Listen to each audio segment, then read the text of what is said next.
bahwasanya statistik itu berasal dari bahasa Latin yang artinya status atau negara. Nah, kenapa statistik itu diambil dari kata status atau negara? Ya, karena yang kita lihat pada perkembangannya bahwa statistik itu ya merupakan sarana atau alat yang digunakan oleh pemerintah ya untuk menghitung ya, jumlah penduduk, untuk menghitung pertumbuhan penduduk, untuk menghitung pajak, untuk menghitung jumlah aset negara dan sebagainya. Sehingga dari perkembangan tersebut maka lahirlah ilmu statistik ya. Kemudian statistik juga tidak hanya terbatas pada satu disiplin ilmu, namun juga statistik ini merupakan atau berhubungan dengan disiplin ilmu yang lainnya, sehingga statistik itu dikategorikan sebagai ilmu yang bersifat universal. Kemudian dari perkembangan tersebut sehingga muncullah konsep statistik, bahwasanya statistik itu tujuannya adalah menghimpun data ya, kemudian mengolah ya dari angka-angka yang terkaitan dengan jumlah kependudukan dan sebagainya. Nah, untuk itu maka mari kita coba lihat beberapa pandangan teori tentang pengertian statistik. Jadi statistik itu adalah ilmu yang terdiri dari teori dan metode yang merupakan cabang dari matematika, terapan dan membicarakan tentang bagaimana pengumpulan data, meringkas data, mengolah dan menyajikan data serta menarik kesimpulan dari hasil analisis untuk menentukan keputusan. Jadi Sujana ini menekankan bahwa ternyata statistik itu merupakan bagian dari ilmu matematika terapan, di mana di matematika juga sudah ditegaskan ya bagaimana cara ya, mengumpulkan data, bagaimana data-data atau angka-angka itu dikumpulkan, kemudian diringkas, lalu diolah. Ya, kemudian setelah diolah itu baru dianalisis dan disajikan, sehingga dari hasil penyajian tersebut melahirkan sebuah kesimpulan. Ya, jadi ini penekanan dari pandangan Sujana tahun 1992. Kemudian pandangan lain oleh Croston dan Poden mengatakan bahwa statistik itu merupakan metode untuk pengumpulan, pengolahan dan penyajian serta menginterpretasi data yang berwujud angka-angka. Ya, ini dikenal dengan kalau dalam metode penelitian itu dikenal dengan metode statistik deskriptif. Artinya apa? Dia sudah mengembangkan ya konsep bahwa statistik tadi ya merupakan ilmu dari tahap pengumpulan, diolah, kemudian disajikan, setelah disajikan lalu dideskripsikan atau diinterpretasikan ya dari angka-angka tadi ya. Dari tabel yang dibuat kemudian dideskripsikan apa makna dari angka-angka tersebut. Ini biasanya dipakai oleh penelitian-penelitian yang bersifatnya statistik deskriptif. Kemudian Anderson dan Bancroft ya, ilmu dan seni sebagai metode untuk pengumpulan, pentabulasian dan menginterpretasikan data kuantitatif untuk menarik kesimpulan, dapat menetapkan estimasi perkiraan dengan menggunakan penalaran induktif yang didasarkan pada probabilitas atau teori peluang. Ya, jadi Anderson ini penekanannya adalah dari metode yang ditetapkan tadi, ya, bagaimana mengumpulkan data, kemudian pentabulasian dan penginterpretasian data tersebut, ya, juga dapat menetapkan estimasi atau perkiraan, ya, dengan menggunakan penalaran induktif untuk menetapkan probabilitas atau teori peluang.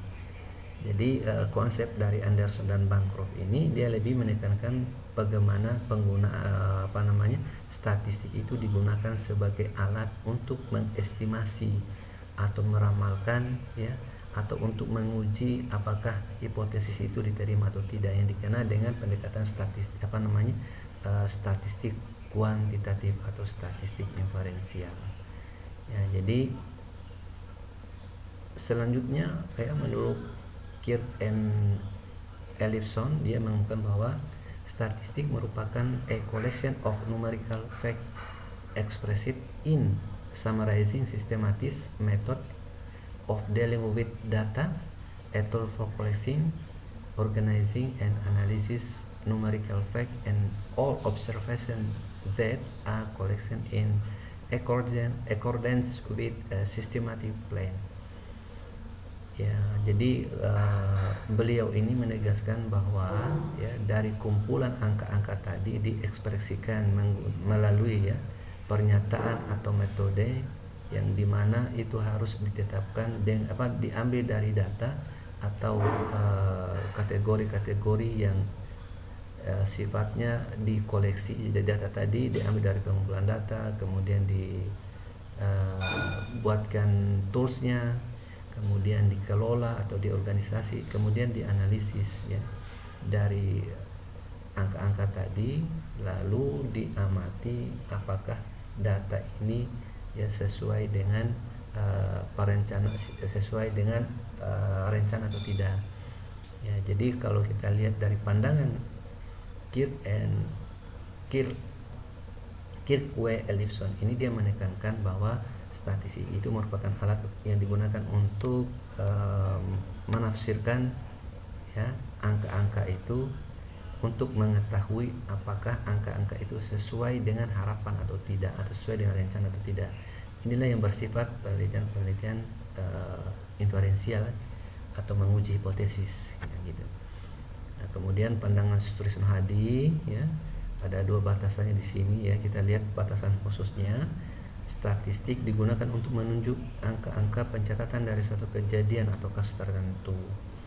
Ya, jadi penekanannya di sini bahwa ketika ada angka-angka ya, itu sudah dikategorikan statistik ya. Bagaimana angka itu diolah. Ya. Selanjutnya dari beberapa pandangan ahli ini kita simpulkan bahwa statistik itu merupakan ilmu yang mempelajari seluk-beluk data yang berkaitan dengan pengumpulan, pengolahan, ya, penganalisisan, penafsiran, dan penarikan kesimpulan dari data yang berbentuk angka-angka. Ya, jadi inilah kesimpulan bahwasanya statistik itu merupakan ya ilmu yang mempelajari tentang ya seluk-beluk data. Jadi kalau kita bicara data itu sebenarnya ya secara pengertian kategori data itu ada dua, ada yang berbentuk angka, ada yang berbentuk kata. Jadi di sini maknanya adalah kumpulan dari beberapa data. Artinya baik itu berupa angka-angka, kemudian angka-angka tadi ditafsirkan dalam bentuk kata-kata, mungkin seperti itu. Ya, jadi segala sesuatu yang berkaitan dengan data kemudian itu diolah, disajikan, ya, dan dianalisis, kemudian diinterpretasikan sehingga melahirkan satu kesimpulan atau satu keputusan ya dari penafsiran angka-angka tersebut. Selanjutnya kita lihat karakteristik ciri statistik ya. Jadi kalau kita lihat karakteristik dan ciri statistik di sini ya dibagi ada beberapa unsur ya. Yang pertama, statistik itu bekerja dengan angka-angka, meliputi angka statistik sebagai jumlah atau nilai atau frekuensi ya. Kemudian angka statistik sebagai nilai mempunyai inti data kualitatif yang diwujudkan dalam angka. Ya, jadi artinya bahwa yang poin yang pertama ini yang A menegaskan bahwa statistik itu merupakan angka-angka atau jumlah ya atau nilai atau frekuensi. Ketika ada beberapa angka kemudian dijumlah ya atau dinilai, itu sudah merupakan kegiatan statistik, karakteristik. Kemudian disajikan dalam bentuk frekuensi atau tabel, itu sudah bagian daripada ciri statistik. Kemudian yang B ya, poin yang B, angka statistik sebagai nilai mempunyai inti data kualitatif yang diwujudkan dalam angka. Ya, cirinya juga dilihat jika ada angka-angka ya kemudian dideskripsikan, itu juga dikategorikan sebagai ciri statistik. Kemudian selanjutnya statistik bersifat objektif. Kemudian selanjutnya statistik bersifat universal. Ya, statistik bersifat objektif artinya apa? Statistik ini bisa dilakukan bisa dijadikan ya atau digunakan untuk yang mengkaji atau menganalisis fakta ya sesuai dengan apa yang terjadi ya, sesuai dengan empirisme yang ada di lapangan. Selanjutnya, statistik bersifat universal. Artinya apa? Ya, jadi statistik ini merupakan ilmu yang mempunyai hubungan dengan disiplin ilmu yang lain. Ya, makanya dia dikategorikan sebagai universal. Dia mempunyai hubungan dengan ilmu yang lain.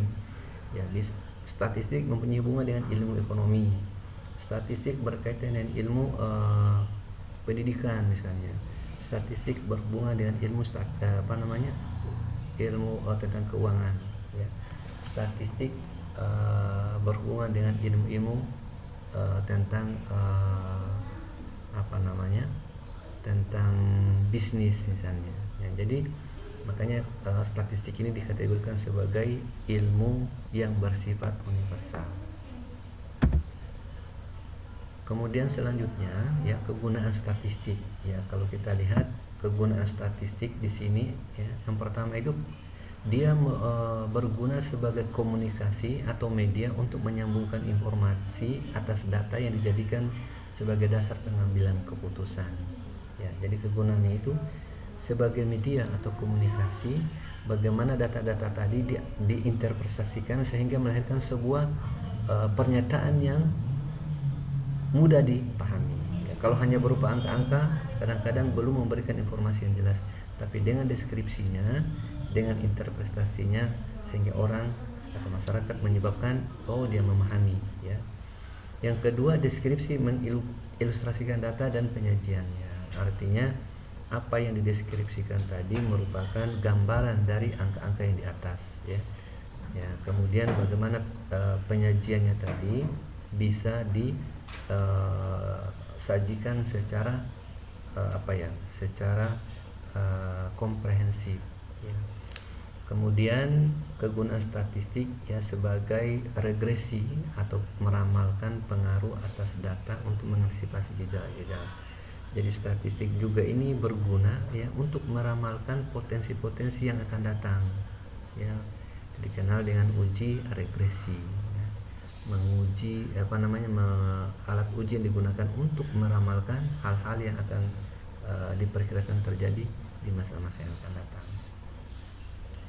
Selanjutnya, bidang kajian statistik. Ya, kalau kita lihat bidang kajian statistik itu ya, kita bagi menjadi dua. Yang pertama statistik deskriptif, kemudian statistik inferensial. Ya. Ciri-ciri statistik deskriptif, yang pertama distribusi frekuensi, kemudian penyajiannya dengan menggunakan grafik, bagan, dan diagram. Ya. Kemudian pengukuran tendensi sentral, pemusatan, itu meliputi mean, median, dan modus. Kemudian ya ciri-cirinya atau bidang kajiannya ya pembagian distribusi kuartil, desil, dan persentil. Kemudian variabilitas rank, kemudian mean, deviasi, standar deviasi, z-score, kemudian menggunakan angka indeks dan time series. Kemudian statistik inferensial ya, probabilitas atau teori ya, kemudian probabilitas dan teori kemungkinan ya. Jadi inferensial itu sudah menggunakan teori kemungkinan atau probabilitas. Kemudian distribusi teoritis, kemudian sampling dan distribusi sampling, studi estimasi, kemudian uji hipotesis, kemudian analisa korelasional dan uji signifikansi, kemudian analisis regresi untuk peramalan. Ya, jadi banyak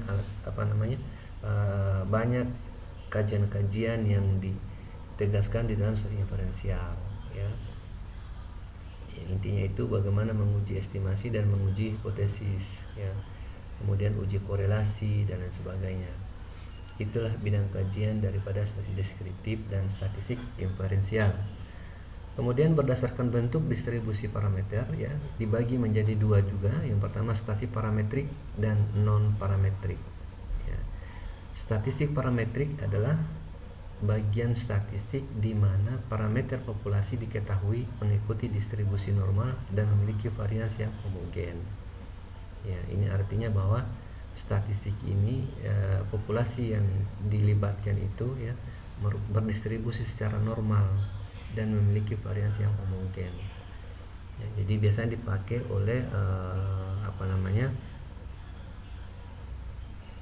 menggunakan metode, ya biasa menggunakan metode distribusi proporsional sampling, ya. Jadi sampel itu ditetapkan berdasarkan distribusi secara proporsional, ya. Kemudian ada namanya statistik non parametrik, ya, jenis statistik di mana parameter populasi tidak mengikuti distribusi normal atau distribusi bebas atau free distribution, dan varians tidak perlu homogen.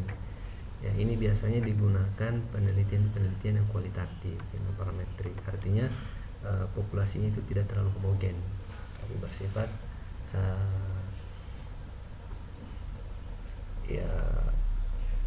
bersifat lawannya homogen, gitu kira-kira, ya, heterogen, ya. Oke, saya kira untuk materi kita pada kesempatan hari ini saya kira cukup, ya. Nanti minggu depan kita masuk pada penyajian data, ya. Mudah-mudahan di kesempatan berikutnya kita bisa menyajikan tentang, ya, bagaimana data itu himpun, ya, dikumpulkan, ya, kemudian dibuatkan tabulasi, ya, kemudian grafik, ya, kemudian kita analisis, ya. Kemudian nanti kita akan masuk ke teknik kedokteran. Saya kira demikian pertemuan kita pada sore hari ini. Lebih dan kurang mohon maaf. Assalamualaikum warahmatullahi wabarakatuh. Mohon maaf untuk sementara diskusi kita hari ini belum ada. Nanti untuk diskusi, ya, kalau ada hal-hal yang ingin mau ditanyakan silakan ditampung, ya. Nanti minggu depan kita akan bahas kira-kira apa yang ingin ditanyakan materi ini hari ini. Oke, saya kira demikian. Mohon maaf sekali lagi, ya. Assalamualaikum warahmatullahi wabarakatuh.